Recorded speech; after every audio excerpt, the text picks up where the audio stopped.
വാ വാ കുറുപ്പേ, താൻ എന്താ ലേറ്റ് ആകുന്ന വിചാരിച്ചിരിക്കുന്നു ഞാൻ. എനിക്ക് സാറിനെ പോലെ കാറൊന്നുമില്ലല്ലോ പറഞ്ഞെത്താൻ. ഓ, താൻ വിചാരിച്ചാണോ കാറ് വാങ്ങിക്കാൻ ബുദ്ധിമുട്ട്? ആദ്യം തന്റെ പിശുക്കൊന്ന് മാറ്റി വെച്ചാൽ മതി. അതിപ്പോ ചാക്കോ സാറിനത് പറയാം. ഓരോ ദിവസം ചെല്ലുന്തോറും കടം കൂടിക്കൂടി വരിക. തന്റെ എല്ലാ പ്രശ്നങ്ങളും തീരാനുള്ള കോള് ഞാൻ ഒപ്പിച്ചു വെച്ചിട്ടുണ്ട്. നീ ഞാൻ കൂടെ ഇടിച്ചു വല്ല ചായയും പലരും നീ എന്താ പെണ്ണ് കാണാൻ വന്ന? ചായം പലരും തന്നാ എന്തോടെ കാണാം. എന്നാ അവിടെ നിൽക്കേ. അല്ല, പുറത്തോട്ട് വന്നാലും മതി. ആയിക്കോട്ടെ, വാ കുറുപ്പേ. കുറുപ്പിന് ഇവരെ പരിചയമില്ലേ? നിങ്ങൾ തമ്മിൽ കണ്ടിട്ടുണ്ടെന്നുള്ളത് എനിക്കറിയാം, എന്നാലും ഒന്ന് പരിചയപ്പെടുത്താം. ഇത് കുറുപ്പ്, വെറും കുറുപ്പല്ല, ഗംഗാധര കുറുപ്പ്. പഴയ സ്ഥാനികളാ, ഇപ്പോഴും കുറവൊന്നുമില്ല. നമ്മുടെ UP സ്കൂള് ഇവരുടെ വകയാ. പണ്ടൊക്കെ ഒരു പള്ളിക്കൂടം സ്വന്തമായിട്ടുണ്ടെന്ന് പറയുന്നത് എന്തൊരു വിലയാ ഇല്ലേ കുറുപ്പേ? ഇത് ബേബിച്ചായ ഞങ്ങളുടെ സ്കൂളിന്റെ ഓണറാ. ഇത് പുള്ളിയുടെ മരുമോൻ ടോമിച്ചൻ. സ്കൂളിന്റെ ഓണർ എന്ന് പറഞ്ഞാൽ മുഴുവനായില്ല. കശുവണ്ടി, ബാറ്, റബ്ബർ, അങ്ങനെ അങ്ങനെ കിടക്കുകയല്ലയോ. ചുമ്മാ കിടത്തല്ലേ ചാക്കോ സാറേ. അല്ല, ചാക്കോ സാർ എന്തിനാ എന്നെ അത്യാവശ്യമായിട്ട് കാണണമെന്ന് പറഞ്ഞു? പറയാവിടോ, താങ്കളത് പിടയ്ക്കാതെ ഇരിക്കെ.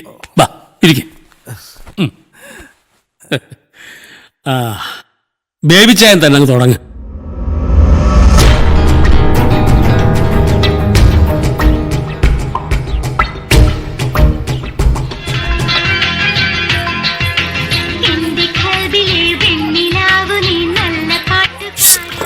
ഞാൻ കൂടി സഹായിക്കട്ടെ?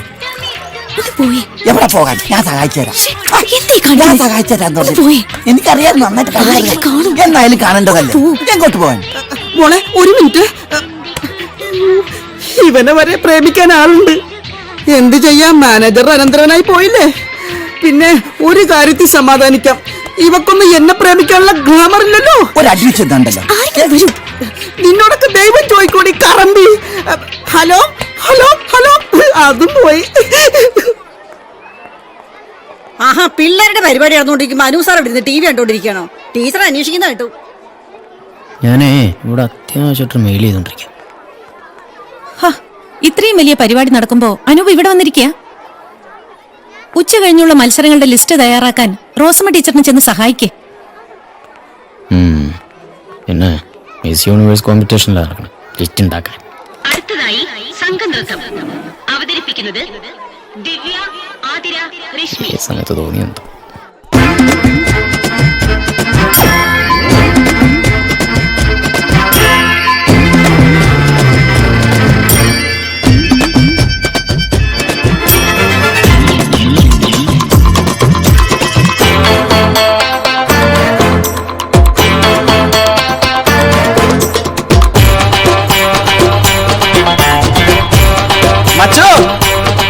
നീ എവിടെ പോയാലും ഞങ്ങള് കണ്ടുപിടിക്കടാ.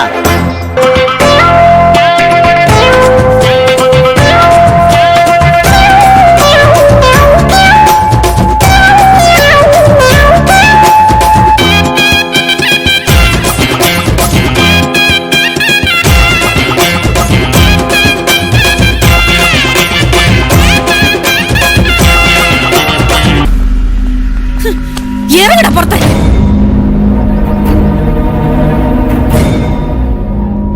ഈ തോന്നിവാസിയിലേക്ക് വിളിച്ചോണ്ടൊന്ന് കൂത്താടാൻ ഇതെന്താ ക്ലബ്ബാണെന്ന് വിചാരിച്ചോ? ഇയാളും സ്കൂളിലൊക്കെ പഠിച്ചിട്ടുള്ളതല്ലേ? ഞാൻ വിളിച്ചിട്ടൊന്നുമല്ല അവര് വന്നത്. പിന്നെ ഞങ്ങൾ വിളിച്ചാണോ വന്നത്? താല്പര്യം ഇല്ലെങ്കിൽ പറയണം. താല്പര്യമില്ല. ഈ വാദ്യാര് പണി ചെയ്യാൻ എനിക്ക് തീരെ താല്പര്യമില്ല. എന്റെ അമ്മയുടെ നിർബന്ധം കൊണ്ട് ഞാൻ ഈ പണിക്ക് വന്നത്. ഒരു കാര്യം ചെയ്യ്, എന്റെ അച്ഛൻ നിങ്ങളെ ഏൽപ്പിച്ച 10 ലക്ഷം ഇല്ലേ, അത് തന്നേക്ക്.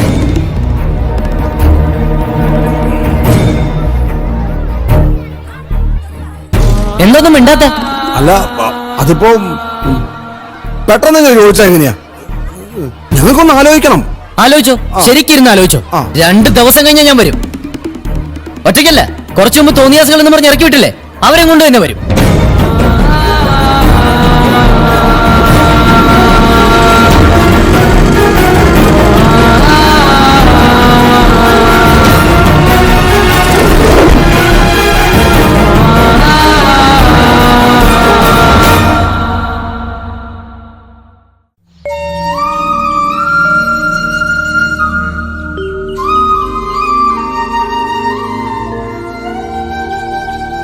ഇല്ലടാ, അവന്റെ മൊബൈലിലേക്ക്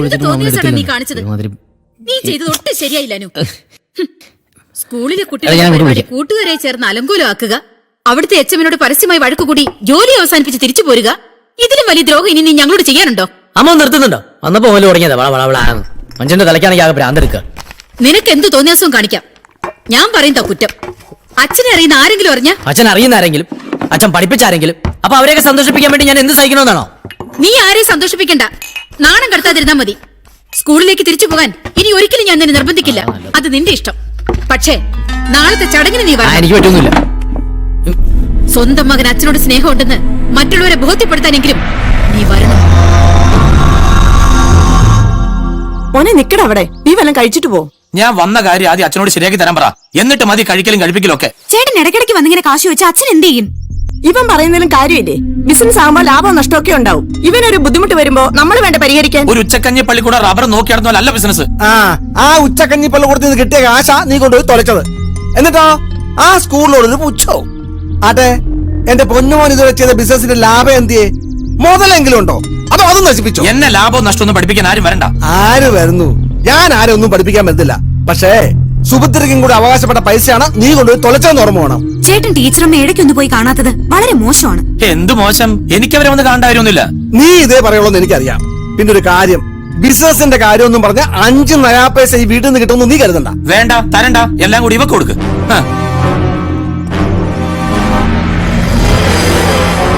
നെക്സ്റ്റ്. അടുത്ത വർഷത്തേക്ക് കുറെ കൂടെ ടെക്സ്റ്റ് ബുക്കും വർക്ക് ബുക്കും ഒക്കെ വരുന്നുണ്ടെന്ന് എറണാകുളത്തെ ഡിപ്പോയിൽ നിന്ന് വിളിച്ചു പറഞ്ഞു. അവരോട് എന്റെ ഡീറ്റെയിൽസ് ഒന്ന് തരാൻ പറയൂ. അല്ല മാഡം, ഇപ്പൊ തന്നെ ടെക്സ്റ്റ് ബുക്കുകളുടെ എണ്ണം വളരെ കൂടുതലാ. അപ്പൊ പിന്നെ കുറെ കൂടെ കൂടുതൽ വന്നാലോ? എന്റെ ചാക്കോ സാറേ, പുസ്തകങ്ങളുടെ എണ്ണം കൂടിപ്പോയിന്ന് പറഞ്ഞ് ഏതെങ്കിലും അപ്പനമ്മയും പരാതി പറഞ്ഞിട്ടുണ്ടോ? ഇല്ലല്ലോ. എത്ര കൊടുത്താൽ അവരെ അങ്ങ് വാങ്ങിക്കൊള്ളൂന്നേ. പിന്നെ പുസ്തകം കൂടുന്നത് സ്കൂളിലൊരു ക്രെഡിറ്റാ. അത് കള. ഡൽഹിന്ന് IICTക്കാര് വരാറായി. ഓ. 2-3 ആശ്രമക്കാരെയും പള്ളിക്കാരെയും വെട്ടിയാ ഞാൻ ആ കോളേജ് പിടിച്ചത്. സാറ് ഇട്ട സംഗതി വല്ല നടക്കൂ? അല്ല, അത് ഞാൻ ശ്രമിക്കാഞ്ഞിട്ടല്ല, പക്ഷെ എല്ലാം കൂടെ അങ്ങോട്ട് ഒരു ഇതിലേക്ക്. എന്തൊക്കെയായാലും മുടക്കിയ കാശ് എനിക്ക് വെള്ളത്തിൽ കളയാൻ പറ്റുകയില്ല. കാര്യങ്ങൾ ഇത്രയൊക്കെ ആയ സ്ഥിതിക്ക് ഞാൻ തന്നെ കളത്തിലിറങ്ങാം. ഈ നാടിന്റെ ഏറ്റവും പ്രിയപ്പെട്ട ഗുരുവായിരുന്ന ശ്രീ കൃഷ്ണൻകുട്ടി മാഷിന്റെ അനുസ്മരണം നടക്കുന്ന ഈ വേളയിൽ അദ്ദേഹത്തിന്റെ ഏറ്റവും പ്രിയപ്പെട്ട വിദ്യാർത്ഥിയായിരുന്ന ശ്രീ ബാലഗോപാൽ നയേസിനെ സ്നേഹത്തോടെ ഈ വേദിയിലേക്ക് ക്ഷണിക്കുന്നു.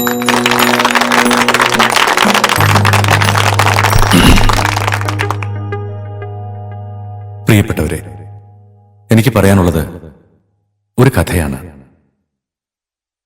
മഹാവികൃതിയായ ഒരു കുട്ടിയുടെ കഥ. അവന്റെ സ്കൂളിന്റെ ക്ലാസ് മുറികൾക്ക് തണലായി മുറ്റം നിറയെ വാഗമരങ്ങളുണ്ടായിരുന്നു. അപ്പുറത്തെ പാടങ്ങളിൽ നിന്നും കൊയ്ത്തുപാട്ടിന്റെ പതിഞ്ഞ താളവുമുണ്ടായിരുന്നു. ഇടനാഴികളിൽ പുൽത്തൈലത്തിന്റെ ഗന്ധമുണ്ടായിരുന്നു. ഇതിനെല്ലാത്തിനും മുകളിൽ എന്റെ കൃഷ്ണമാഷും ഉണ്ടായിരുന്നു. റേഷൻ കടക്കാരന്റെ മകൻ ഒരു റേഷൻ കടക്കാരനും ചായക്കടക്കാരന്റെ മകൻ ഒരു ചായക്കടക്കാരനുമാകുമായിരുന്ന ആ കാലത്ത് ഒരു കള്ളുഷാപ്പുകാരന്റെ മകനായ ഞാൻ ജില്ലാ കളക്ടറാവാൻ കാരണം എന്റെ കഴിവല്ല. ആ കാരണത്തിന് ഒരേ ഒരു പേരേ ഉള്ളൂ, എന്റെ കൃഷ്ണമാഷ്. എന്റെ എല്ലാ തെറ്റുകളോടും കുറവുകളോടും കൂടി തന്നെ മാഷ് എന്നെ സ്നേഹിച്ചു.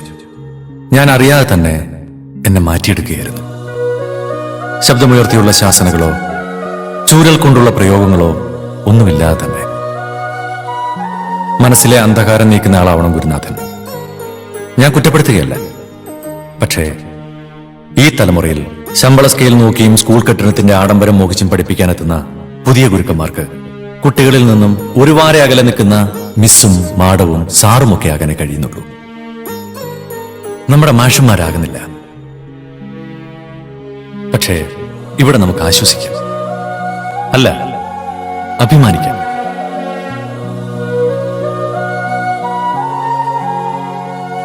ഇന്നിവിടെ ഞാനൊരു മുഖം കണ്ടു, എന്റെ കൃഷ്ണമാഷിന്റെ മകൻ. സോഫ്റ്റ്വെയർ കമ്പനികളിലെ ഇടുങ്ങിയ കുബിക്കിൾസിൽ അവനവനോട് കള്ളം പറഞ്ഞ് മത്സരിക്കുന്ന ഇന്നത്തെ ചെറുപ്പക്കാരിൽ നിന്നും അതൊന്നും വേണ്ടാന്ന് വെച്ച് അച്ഛൻ കൊളുത്തിവെച്ച് വിളക്കിന്റെ വഴിയിലൂടെ നടക്കുന്ന ആ മകൻ. വരും തലമുറയ്ക്ക് ചൂണ്ടിക്കാണിക്കാൻ, ഉദാഹരിക്കാൻ കൃഷ്ണൻ മാഷിന് പകരം അനൂപ് മാഷ്. എനിക്ക് അസൂയ തോന്നുന്നു ഈ ചെറുപ്പക്കാരനോട്, ഒപ്പം അഭിമാനവും.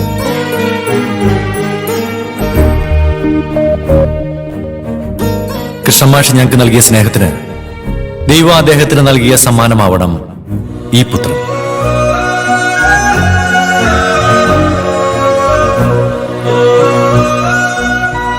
എന്റെ സ്കൂൾ മുറ്റത്ത് നിന്നും കൊഴിഞ്ഞുപോയ വാഗമരങ്ങൾക്കും കൊയ്ത്തുപാട്ടിനുമൊപ്പം കൃഷ്ണൻ മാഷ് മറയുന്നില്ല. അദ്ദേഹം ഇയാളെ കൂടി ജീവിക്കുന്നു. ഒരുപാട് സ്നേഹത്തോടെ, ഒരുപാട് നന്ദിയുണ്ട്. എന്റെ കൃഷ്ണൻ മാഷിന്റെ പേരിലുള്ള ഈ ട്രസ്റ്റിന്റെ ഉദ്ഘാടനം നിങ്ങളുടെ എല്ലാവരുടെയും അനുഭവത്തോടു കൂടി ഞാൻ നിർവഹിച്ചു.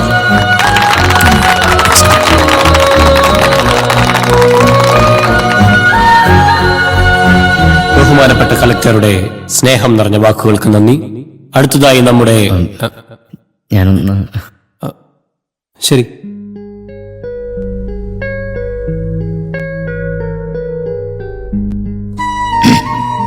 ഞാൻ പിടിച്ചു വാങ്ങുന്ന ഒരു പ്രസംഗമാണിത്. ഈ വേദിയിൽ സംസാരിക്കാൻ ഞാൻ അർഹനല്ല.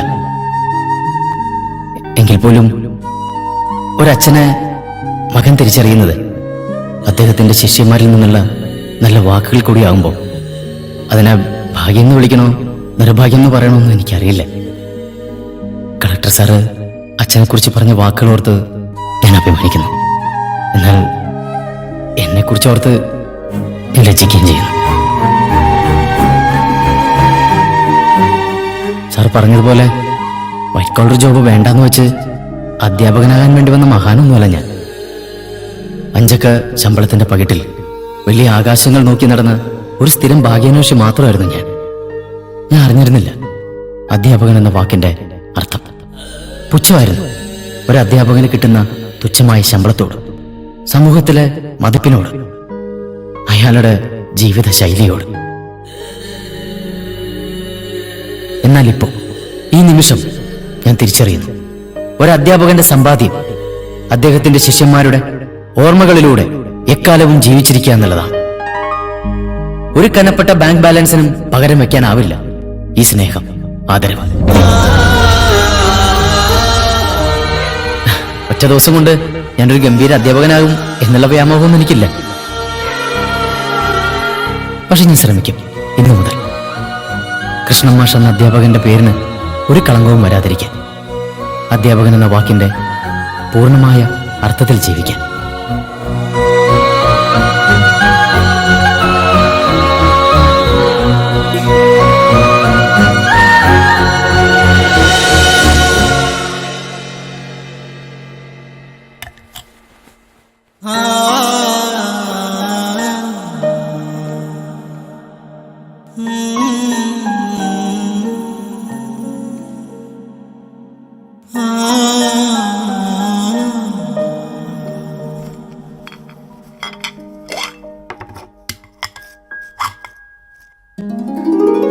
അമ്മേ, ഒന്നിങ്ങനെ വന്നേ. ഒരാൾ ഒരുങ്ങിയിരിക്കുന്ന കണ്ടോ? അതും ഇത്ര നേരത്തെ. ആ എഴുത്തും പടമുള്ള ഡ്രസ്സൊക്കെ പോയപ്പോ തന്നെ നല്ലൊരു ഐശ്വര്യം വന്നു. ഇനി എന്നും നീ ഇങ്ങനെ പോയാ മതി. പ്രസംഗം മാത്രമല്ല അമ്മേ, പ്രവൃത്തിയും തുടങ്ങിയെന്ന് തോന്നുന്നത്. ഏതായാലും ബാലഗോപാലൻ സാറിനെ വിളിച്ചൊരു താങ്ക്സ് പറയണം. നീ ഇന്നലെ അവിടെ പറഞ്ഞതെല്ലാം അച്ഛന് കൊടുത്ത വാക്കുപോലെ എനിക്ക് തോന്നിയത്. അമ്മയും ആഗ്രഹിച്ചത് ഇത് തന്നെയാണ്. ശരി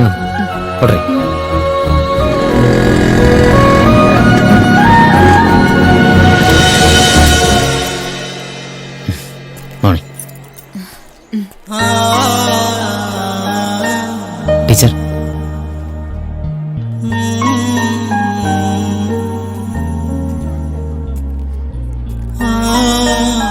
പണത്തിന് ഞങ്ങൾക്ക് കുറച്ചുകൂടി സാവകാശം വേണം. ഞാൻ സൈൻ ചെയ്തോട്ടെ?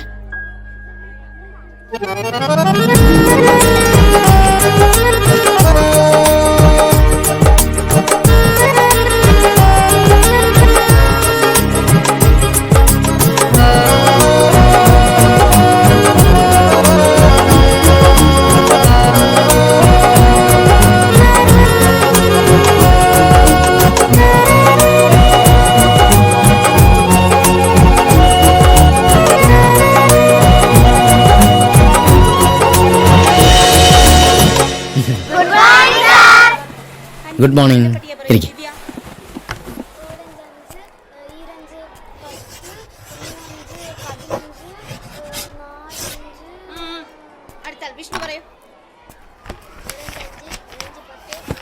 മാഷെ, ഞങ്ങളെ സിനിമ കാണിക്കാൻ സാധനം കൊണ്ടുവന്നില്ലേ?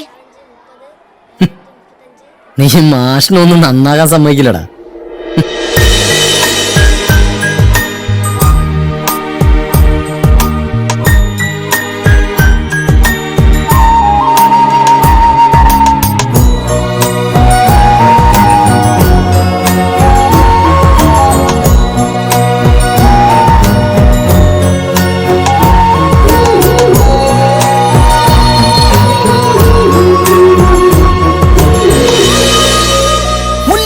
പോലെ ചോർന്നോട്ടെ, എന്തിനാ മടിക്കണത്? ഇങ്ങോട്ട് പോരട്ടേത്. ആരെങ്കിലും കാണുന്നു നാണിച്ചിട്ടാണാ? ഒരു 10 കിലോ അരി ഇങ്ങോട്ട് കിട്ടിയാല് നമ്മുടെ കാര്യം ഓക്കെ ആയി.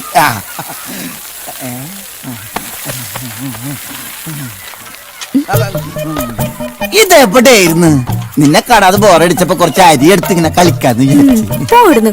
എത്ര നാളായി കണ്ടിട്ട്? സ്കൂളിൽ നിന്ന് പറഞ്ഞു വിട്ടേ പിന്നെ വല്ല കക്കാനുണ്ടെങ്കിലേ വരത്തുള്ളൂ. ഒന്ന് പറിച്ചു പറടി. നിന്നോട് ഞാൻ പലതവണ പറഞ്ഞിട്ടുണ്ട് ഇതൊന്നും ഞാൻ കക്കുതല്ലെന്നു. പിന്നെ ഈ സ്കൂൾ എനിക്കും കൂടി അവകാശപ്പെട്ടതാ. എനിക്ക് ആവശ്യമുള്ളത് ഞാൻ ഇവിടുന്ന് എടുക്കും. എന്നെ അങ്ങനെ ഒന്നും പറഞ്ഞു വിടാൻ ആർക്കും പറ്റൊന്നുമില്ല. അങ്ങനെ ചേട്ടനെ പെട്ടെന്നൊന്നും പറഞ്ഞു വിടാൻ പറ്റത്തില്ലെന്ന് എനിക്കറിയാം. ദേ നോക്കിയേ, തീയും പുകയും കൊണ്ട് എന്റെ പൊന്നിന്റെ കൈ കറുത്ത് കരിവാലിച്ചു പോയി. നോക്കിക്കോ, കല്യാണം കഴിഞ്ഞ ആദ്യ രാത്രി ഞാൻ ഈ കൈ ഫേഷ്യൽ ചെയ്യും. അയ്യോ, ഫേഷ്യൽ ചെയ്യണ മുഖത്തായിട്ട്? വേണ്ട വേണ്ട, മുഖത്തൊന്നും ചെയ്യണ്ട. എനിക്ക് എന്തെങ്കിലും കണ്ട് പേടിച്ചാലേ പ്രേമം വരുള്ളൂ. അയ്യോ വെള്ളപ്പാറ്റ. സിന്ധു, എന്തോ എന്താ ഇവിടെ ഒച്ച? ഒന്നുമില്ല. എന്റെ പുത്തൻ ചെരുപ്പ് കരച്ചു പറിച്ച പട്ടിയാ. അതിനെ കുറെ നാളായി ഞാൻ ഊന്ന് വെച്ചിരിക്കുന്നു. ഇരിയാനൊന്നും ചൂടുവെള്ള അത് മതി.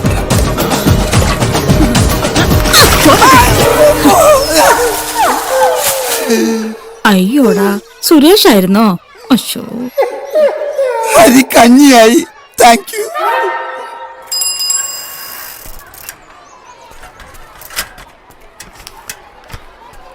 ടീച്ചറെ, രജിസ്റ്റർ ഉണ്ട്. ദേ ഇവിടെ ഒപ്പിട്ടേരെ. ശരി ടീച്ചറെ. ശരി.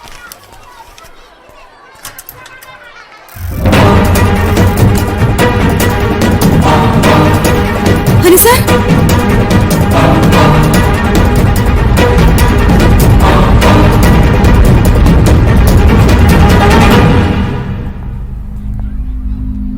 ടീച്ചർ,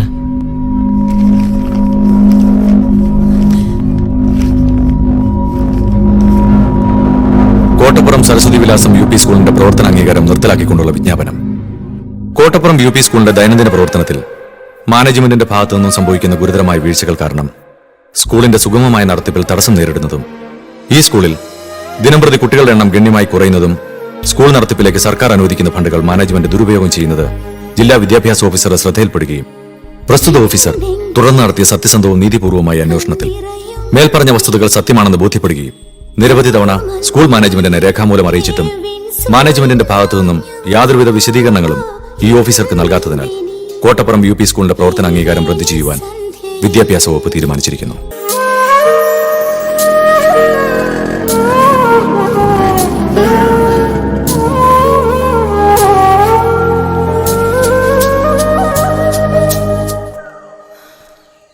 അനു ഇതുവരെ വീട്ടിൽ പോയില്ലേ? ഇല്ല, ടീച്ചറിനൊന്ന് കാണണം തോന്നി. ടീച്ചർ വിഷമിക്കണ്ട.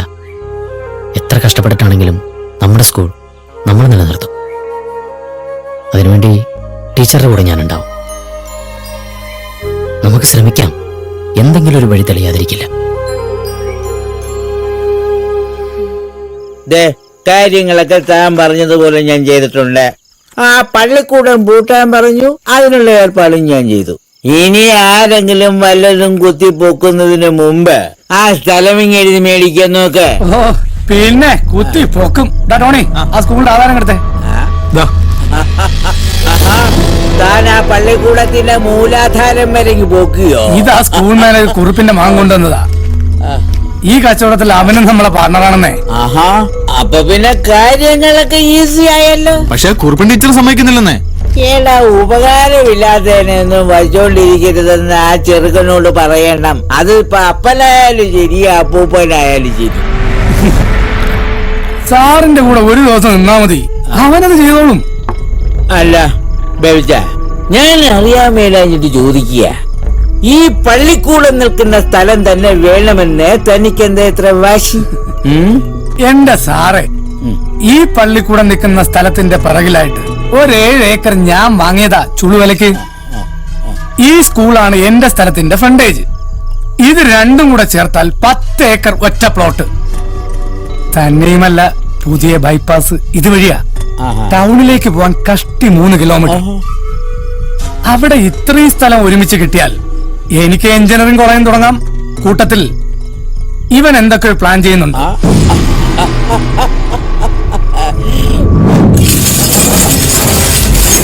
സത്യത്തിൽ ബ്രദർ, ഈ സ്ഥലത്തിന് ചോദിച്ചത് അല്പം കൂടിയ തുകയാണെന്ന് ദേവദാസൻ അറിയാഞ്ഞിട്ടല്ല. അതുകൊണ്ട് ഈ കച്ചവടത്തിൽ എന്റെ വിഹിതം സാധാരണയിൽ നിന്നും 2% കൂട്ടിത്തരണം. അതൊക്കെ ഞാൻ വേണ്ടതുപോലെ ചെയ്യാം. ബ്രദർ എത്രയും പെട്ടെന്ന് ഇതിന്റെ രജിസ്ട്രേഷന്റെ കാര്യം നടത്തിത്താ. താമസിച്ച ആരെങ്കിലും പണി തന്നാലോ? അങ്ങനെ ആരെങ്കിലും എന്റെ അധ്വാനത്തിന്റെ ഫലം ഇല്ലാതാക്കിയാൽ അവനെ ഞാൻ പ്രാർത്ഥിച്ച് നരകത്തിൽ ലയിപ്പിക്കും. ബ്രദർ ഒരു കാര്യം ഏറ്റതാന്ന് എനിക്കറിയാം. എന്നാ ഞാൻ ഇറങ്ങട്ടെ. ഒരു കുടുംബ പ്രാർത്ഥനയുണ്ട്. നമ്മുടെ കുടുംബത്തിന്റെ പ്രാർത്ഥന അടുത്ത ആഴ്ചയല്ലേ? അതെ. ബീഫ് ഒലത്തിയത് മറക്കണ്ട. ചിക്കൻ പൈൽസാ. കാലത്തറിയാതെ പ്രൈസ്തലോട് പറഞ്ഞു പോവും. സുരേഷ്, നിങ്ങളുടെ സ്കൂളിൽ എന്തോ അപായം സംഭവിക്കാൻ പോകുന്നത് കേട്ടു. നേരാണോ? സ്കൂൾ നിർത്താൻ ഗവൺമെന്റിന്റെ ഓർഡർ ആയി. സ്തോത്രം കർത്താവേ, സ്തോത്രം. ഉദ്ദേശം 3-4 ഏക്കർ സ്ഥലം വരില്ലേ അത്? സ്കൂൾ നിർത്തിയാൽ അവരത് വിൽക്കുമായിരിക്കും. ജംഗ്ഷനിൽ കണ്ണായ സ്ഥലത്ത് ഒരു ഉണക്ക സ്കൂളിൽ നിന്ന് നശിക്കുന്നു. എന്റെ പ്രാർത്ഥനയിൽ ഇടയ്ക്കിടയ്ക്ക് കയറി വരാറുള്ള വിഷയമാണത്. ഒന്നും മുട്ടി ചെന്നാൽ നല്ലൊരു വിധം ഞാൻ നിനക്ക് തരാം. കത്തുന്ന പുരക്കകത്ത് കയറി കൺവെൻഷൻ നടത്തലേ ബ്രദറേ. ദൈവഭയമില്ലാത്ത തെണ്ടി. Praise the Lord. സഹോദരിക്ക് കുടുംബത്തിനും ദൈവകൃപയാൽ സൗഖ്യം തന്നെയല്ലേ? ബ്രദർ ചാക്കോ സാർ എന്ത് പറയുന്നു? അസുഖമൊന്നുമില്ലല്ലോ? ഇത്തിരി കൊളസ്ട്രോള്, ഇത്തിരി ഷുഗർ, വേറെ കുഴപ്പമൊന്നുമില്ല. ഒരു കാരണവശാലും മരുന്ന് കഴിക്കരുത്. പ്രാർത്ഥിച്ച് വേണം രോഗം സുഖപ്പെടുത്താൻ. അടുത്ത ദിവസം തന്നെ നമുക്കൊരു പ്രാർത്ഥന നടത്തി കളയാം. എത്രയോ രോഗികൾക്ക് സൗഖ്യം കൊടുത്തവനാണ് ഈ ദേവദാസൻ, അറിയാമല്ലോ. അങ്ങനെ ആയിക്കോട്ടെ. കൊളസ്ട്രോൾ കൂടി പുളുന്താൻ തീരുന്നെങ്കിൽ തീരട്ടെ. പോളിസി പിടുത്തത്തിന്റെ കൂടെ അയാൾ ഇപ്പൊ റിയൽ എസ്റ്റേറ്റും തുടങ്ങിയിട്ടുണ്ട്. അത് ദേവദാസന്റെ ഭീഷണിയാണ്. പാടില്ല. Praise the Lord. Glory, glory. ഈ പള്ളിക്കൂടം അടച്ചുപൂട്ടാൻ പോവുകയാണെന്ന് കേട്ടു. അത് നിങ്ങൾ എങ്ങനെ അറിഞ്ഞു? ഒന്ന് കണ്ണടച്ചിരുന്നാൽ ഈ നാട്ടിലെ ഓരോ സർവേ കല്ലുകളും ക്ഷമിക്കണം, സർവ്വകാര്യങ്ങളും എന്റെ മനസ്സിൽ തെളിഞ്ഞു വരും. ഇവിടെ ഇങ്ങനെ കൂവി വിളിക്കരുത്. ഇതൊരു സ്കൂളാ. കൂവിയതല്ല, പ്രാർത്ഥിച്ചതാണ്.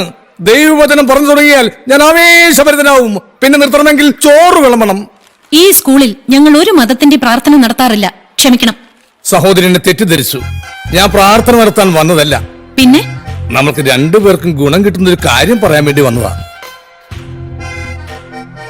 അമേരിക്കയിലൊരു ദൈവദാസനെ ഈ സ്കൂൾ നിൽക്കുന്ന സ്ഥലത്തിനൊരു താല്പര്യമുണ്ട്. ചോദിക്കുന്ന വില ഞാൻ വാങ്ങിത്തരാം. വേണമെങ്കിൽ ടീച്ചർക്ക് അമേരിക്കയിൽ ജോലി ശരിയാക്കി തരാം. എന്തു പറയുന്നു? എഴുന്നേൽക്കടോ. എഴുന്നേൽക്കാൻ. വേണ്ട, ദൈവവിളിയുള്ളവനാണ് ഞാൻ. എന്നെ അപമാനിച്ചാൽ പ്രാർത്ഥിച്ചാൽ ഇല്ലാതാക്കും. പറഞ്ഞേക്കാം. എന്ത് പറ്റി ബ്രദറെ? പ്രാർത്ഥന ഏറ്റില്ലേ? ഈ ഓളങ്ങൾ കണ്ടൊന്നും ഞാൻ ഭയപ്പെടില്ല. അയ്യോ, ഭയപ്പെടരുത്. ഒരു കാരണവശാലും ഭയപ്പെടരുത്. നോക്കിക്കോ, അധികം താമസിക്കാതെ ഇത് പൊളിച്ച് ഇവിടെ ഞാൻ കൺവെൻഷൻ പന്തലിൽ നാട്ടും.